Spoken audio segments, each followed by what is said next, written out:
अस्सलाम वालेकुम my dear friends.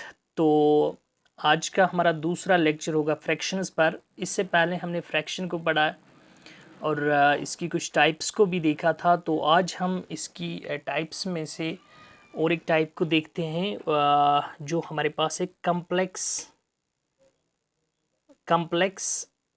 Fraction, यानी हमारे पास कम्प्लेक्स फ्रैक्शंस क्या होते हैं। ओके, तो सबसे पहले इस यानी कम्प्लेक्स फ्रैक्शन को समझने से पहले हम एक बात करेंगे। ये जो फ्रैक्शन हमारे पास होता है ये n/d में होता है, यानी न्यूमरेटर और डिनोमिनेटर में होता है। अगर हम इसकी बात करेंगे ये जो कम्प्लेक्स फ्रैक्शन हमारे पास जो होता है वो क्या होता है, इसमें या आपके पास न्यूमरेटर फ्रैक्शन में होगा या आपके पास न्यूमरेटर फ्रैक्शन में होगा या फिर डिनोमिनेटर आपके पास फ्रैक्शन में होगा या फिर दोनों, ये यानी न्यूमरेटर भी और डिनोमिनेटर भी हमारे पास किस में होंगे, फ्रैक्शन में होंगे।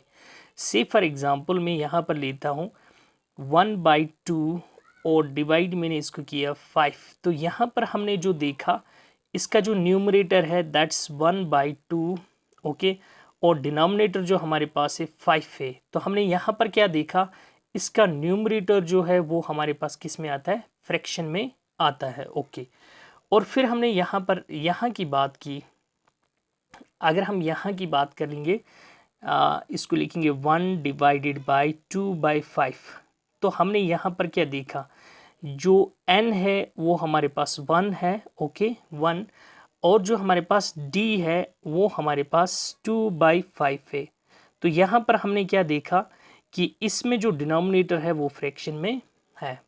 ओके, तो फिर अगर हम इसको देखेंगे 1/2 डिवाइडेड बाई 5/2, तो यहाँ पर 1/2 जो हमारे पास है ये हमारे पास n है और 5/2 जो हमारे पास है ये डिनोमिनेटर है। ओके, तो यहाँ पर हमने क्या देखा, हमने ये देखा कि इसमें हमारे पास 1/2 और 5/2 यानी न्यूमरेटर भी और डिनोमिनेटर भी दोनों हमारे पास फ्रैक्शन में आ जाते हैं। ऐसे फ्रैक्शन को हम कम्प्लेक्स फ्रैक्शन कहते हैं। आई होप कि आपको समझ आया होगा कि कम्प्लेक्स फ्रैक्शन होता क्या है। सो कम्प्लेक्स फ्रैक्शन जो हमारे पास होता है इसमें या तो न्यूमरेटर होगा फ्रैक्शन में या फिर डिनोमिनेटर होगा फ्रैक्शन में या फिर ये दोनों हमारे पास जो होंगे ये फ्रैक्शन में होंगे। तो ऐसे फ्रैक्शन को हम कम्प्लेक्स फ्रैक्शन बोलते हैं। तो हम इस फ्रैक्शन को यानी इस फ्रैक्शन को अगर हम डिफाइन करें तो हम इस फ्रैक्शन को कैसे लिखें, तो इस फ्रैक्शन को हम ऐसे लिख सकते हैं, इन इन such fractions न्यूमरेटर का मैं n लिखूंगा n, और डिनोमिनेटर का मैं d लिखूंगा d, और बोथ n और d और बोथ और फ्रैक्शंस।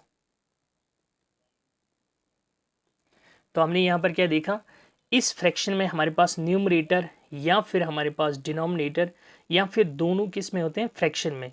तो जो हमने अभी देखा था 1/2 होल डिवाइड बाई 5, ओके, या फिर हमारे पास 5/3/7, ओके, या फिर हमारे पास 1/2 5/3।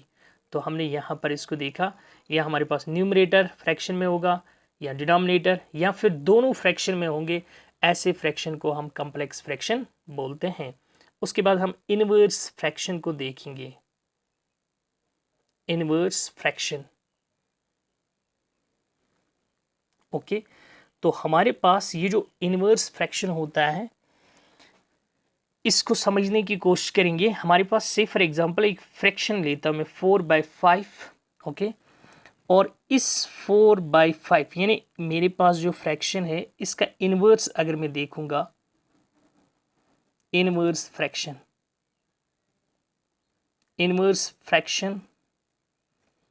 Of 4/5 is 5/4। सो हमने यहाँ पर क्या देखा, इन्वर्स का मतलब होता है उलट। से फॉर एग्जांपल यहाँ पर मैं 3/5 लूँगा तो इसका इन्वर्स फ्रैक्शन जो होगा 5/3 होगा, यानी जो हमारे पास फ्रैक्शन होगा उसका उलट जो होगा that's the inverse of that fraction, तो उसको हम इन्वर्स ऑफ उसी फ्रैक्शन का बोलते हैं। आई होप कि आपको ये समझ आया होगा। So thank you.